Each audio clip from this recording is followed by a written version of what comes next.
नमस्कार। कभी सोचा है कि रसोई में रखी बेजान चीजें भी हमसे बात कर सकती हैं? आज हम एक ऐसे ही अनोखे वीडियो का विश्लेषण कर रहे हैं जहां रोजमर्रा की चीजें हमें बरकत और आशीर्वाद का एक बहुत गहरा राज बताती हैं। तो चलिए इस दिलचस्प दुनिया में चलते हैं। तो सवाल यही उठता है, क्या रसोई के बर्तन सच में बात कर सकते हैं? खैर, आज हम जिस कहानी को समझ रहे हैं उसमें वो न सिर्फ बात करते हैं बल्कि हमें जिंदगी का एक गहरा सबक सिखाते हैं। और यही सोच हमें एक बहुत जरूरी कॉन्सेप्ट की ओर ले जाती है। जी हाँ, हम रसोई की बोलती चीजों की दुनिया में कदम रख रहे हैं। इन बर्तनों के जरिए हम बरकत के मतलब को समझेंगे। बरकत यानी आशीर्वाद, खुशहाली।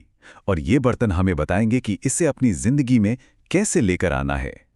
तो ये बरकत आखिर है क्या चीज? असल में ये एक ऐसा शब्द है जिसका मतलब है ऊपर वाले का आशीर्वाद, रूहानी कृपा और हमारी जिंदगी में खुशहाली। जैसे जब थोड़े से खाने में भी बहुत से लोगों का पेट भर जाए तो उसे ही बरकत कहते हैं। और यही वो मंजिल है जिसे पाने का रास्ता रसोई की ये चीजें हमें दिखा रही हैं। तो चलिए, हमारी ये कहानी शुरू होती है खाना बनाने की तैयारी से। यहां सबसे पहला और सबसे जरूरी कदम है इरादा। मतलब कैसे एक आम से काम को भी एक मुबारक काम में बदला जा सकता है, इसकी शुरुआत यहीं से होती है। तो सबसे पहले हमारी मुलाकात होती है मिक्सर से। इसका मैसेज बहुत साफ है। जब मसाले डालें तो सिर्फ मसाले ही नहीं बल्कि अपने रब का नाम भी शामिल करें, यानी बिस्मिल्लाह कहें, जिसका मतलब है अल्लाह के नाम से शुरू।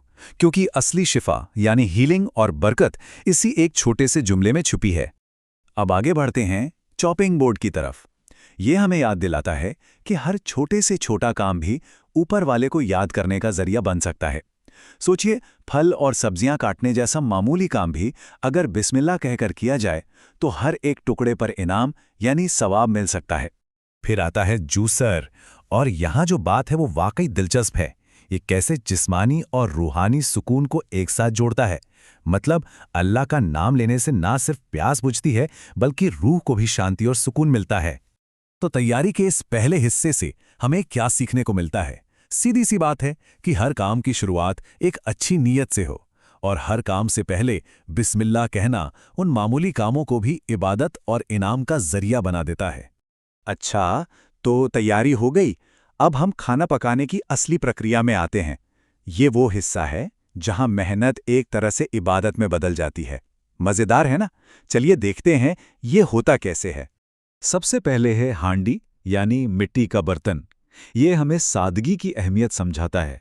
इसका कहना है कि बिस्मिल्लाह पढ़कर खाना पकाने से सादगी और सुन्नत का यानी पैगंबर के तरीके का ये रास्ता अपने आप में एक इबादत बन जाता है।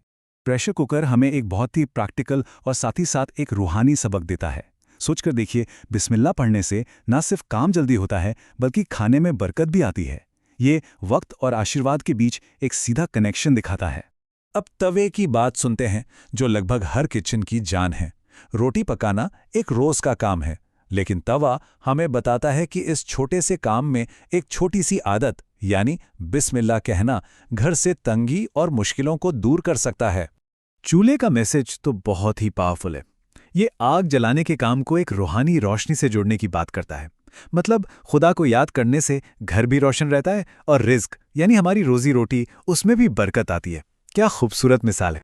और फिर है कढ़ाई, जो एक खास वक्त के लिए खास बात बताती है, यानी रमजान में इफ्तार के लिए सुभान अल्लाह यानी अल्लाह पाक है कहने से खाने का जायका बढ़ जाता है।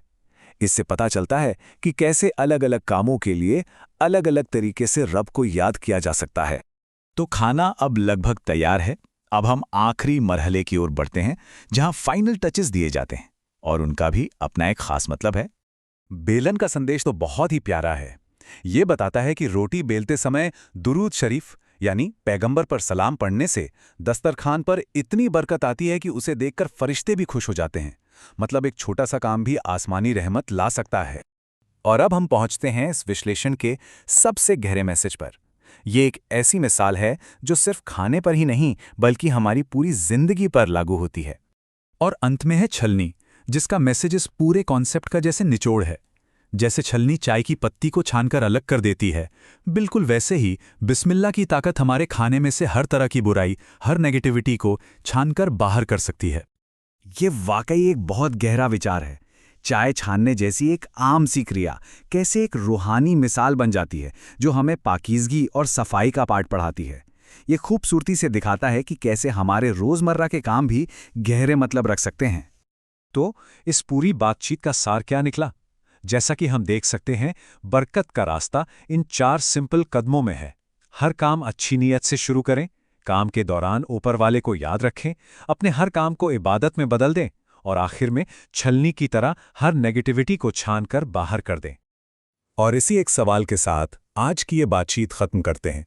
हमारे रोजमर्रा के कामों को बामकसद यानी मीनिंगफुल बनाने में हमारे इरादे और हमारी नीयत की आखिर क्या भूमिका होती है, इस पर जरूर सोचेगा।